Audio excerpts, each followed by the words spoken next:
This is the story of Helen Dunlap. Helen has been involved in affordable housing for many years. She's currently a consultant to owners, developers, and lenders, and she's been traveling 20 days per month. Let's find out how she's coping with the shutdown in both her business and personal life. Helen, let's start with the absence of travel. How are you compensating in your business for the lack of travel? I'm working with those individuals that I have good relationships with so that I'm not trying to establish a whole new client relationship. And I'm also just keeping up with colleagues in the field, doing those kinds of things that I was telling somebody. I've got friends who were doing coffees in the morning, or we're doing a time at the end of the day to just share, calling it cocktails. I, I think that in general, the key here is to stay engaged and to uh, and also I'm finding time to do things I didn't necessarily do before, like read 20% more of the silly emails I get. I've I've heard people talk about this cocktail hour. So I want to know, do you have a different cocktail that you make up and then you share every night? And do you have appetizers with this? Tell me about this. Well, I'm not the biggest drinker in the world because it reduces my capacity to get anything else done, but I have certainly um, hors d'oeuvres and time to talk about those kinds of things. Like, I have a lot of friends who like to cook. They're very good at cooking. If you're a traveler, you're not necessarily terribly good at cooking. So having them share what they're cooking and then imagining being in their house and having dinner or whatever, it's been a lot of fun. That sounds like it is. Yeah. So, how have you been compensating for the lack of travel in your business? You probably found other ways to communicate with your clients. Yes, I have always been a believer that we should use technology, but I've been one of those folks that when we had a Zoom call, I got on the phone and everybody else was on the screen. Well, not anymore. In the last 2 weeks, I've managed to get on 5 different video related systems because and I'm beginning to think about now this one really works better this way than this way. I'm sending people requests for appointments, and then insisting that we actually use the technology to get to gather so that when I can travel, I'm not sure I should always travel. I've made a practice of believing that the only way I could do my business was to travel to a person's office. I'm not so sure that's always the case. United Airlines would like me to have that be the case, but I think maybe I can find new ways to communicate, and that's what's happening now. Uh, So, we United, let's see, you must be a 1K. oh yes, I'm a lifer. I actually managed to crawl up to global a couple of times, and um, they keep wanting me to use my miles, but knowing that of course they can't use them right now. And I'm imagining things I can do with them, but they're not always work. But to go back to your question, I find myself having a much different conversations with some of my clients because we have the time. They're at home, I'm at home, and we have a need to stay connected, but not necessarily always problem solve around something specific. A different thing I've been doing is touching base with clients who I would normally drop into their office to figure out what's going on and then develop solutions to whatever the issue is. Now I'm just sending little emails saying, what's going on? How are you doing? Shall we get together about X? more team activities as well. What are you finding with these clients? Are they mostly in the public sector, and are they still working?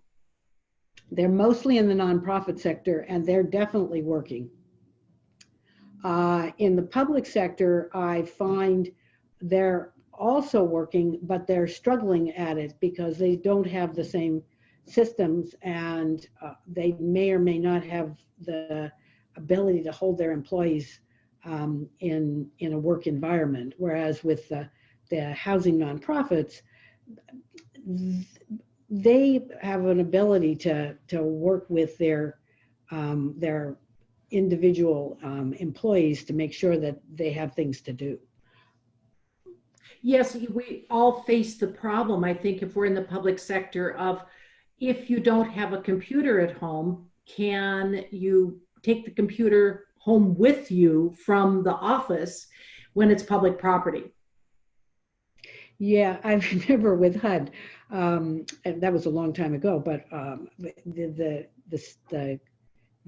the equipment was never quite what you wanted it to be.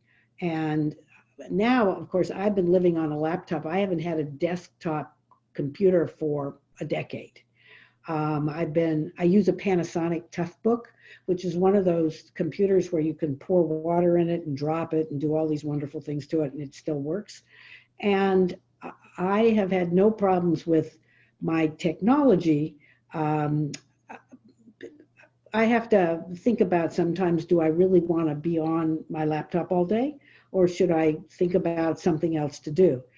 The first month I was home, the weather was not very good in Chicago, and that got in the way of going outside and so on. Now the weather's beginning to get better, and I live near the Illinois Institute of Technology, and all the kids went home.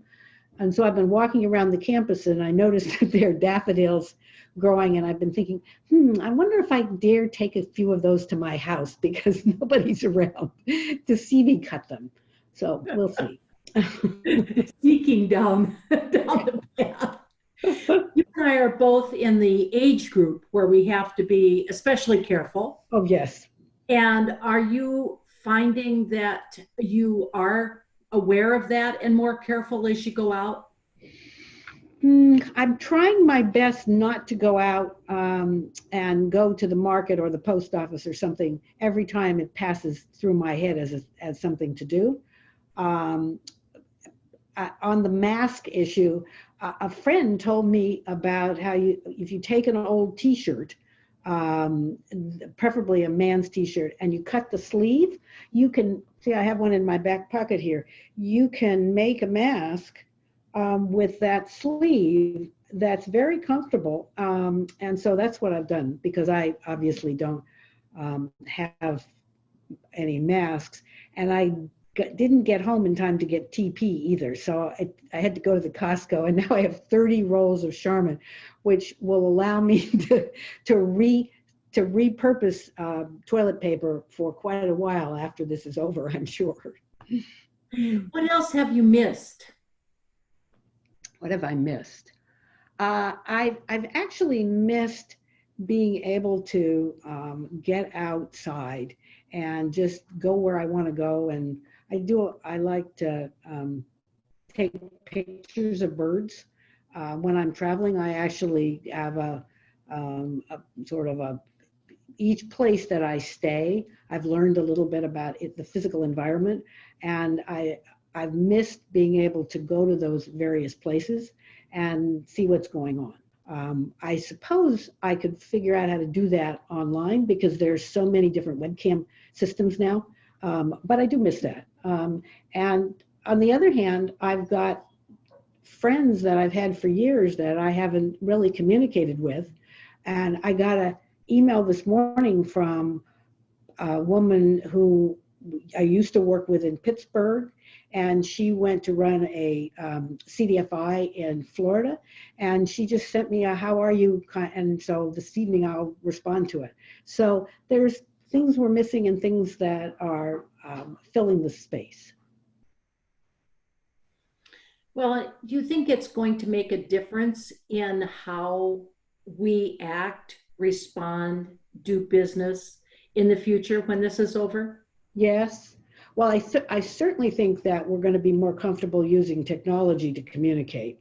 And these many different softwares for teaming and I don't think I'll have anybody say to me, how in the world do I use Dropbox? So that piece, I'd like to believe that some of the old friends and associates won't fall back off the radar, but I know that that becomes my responsibility. And you said you had tried to foster a cat and couldn't get one. Now that's Yeah, interesting, because I yeah, would think there'd be a lot of cats. I would too. Well, and I used to have animals, but when I got to the point where they passed on, I could not justify getting another one because I was gone all the time. So I thought that fostering a cat was a perfectly wonderful idea. And I filled out all the forms, and I even identified a couple of people who could be not sponsors, but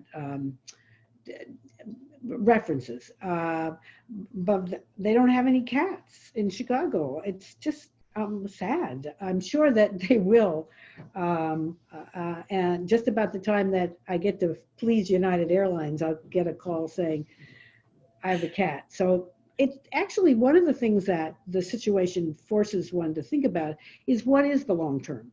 I live in a place where I don't know as many people as I do in other places, and I travel all the time. And is that a sustaining outcome for or should I be thinking about reorganizing my life in a different way and reducing the kinds of work I do or the places I do it? So technology might enable that. Might. So it makes us maybe stop and think and reassess a little bit. Yes, it really does. And especially if you're a workaholic, you've got to be sure that your needs are being met. Right. Well, and I don't know about you, but I find myself, I still have projects that I've been putting off forever. They're still not done. So it's not like that the amount of extra time changes the to-do list significantly. No, somehow both of them just keep growing.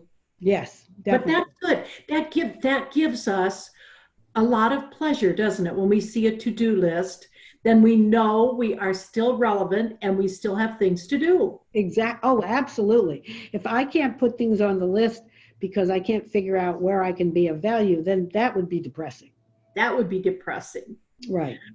Well, we wish you the best and Thank you. hope that you kind of have some fun in this reassessment. Thank you. And it's sunny today, so I'm going to go take a walk this afternoon. Good for you. Great. Thank Bye-bye. you very much. Okay, bye.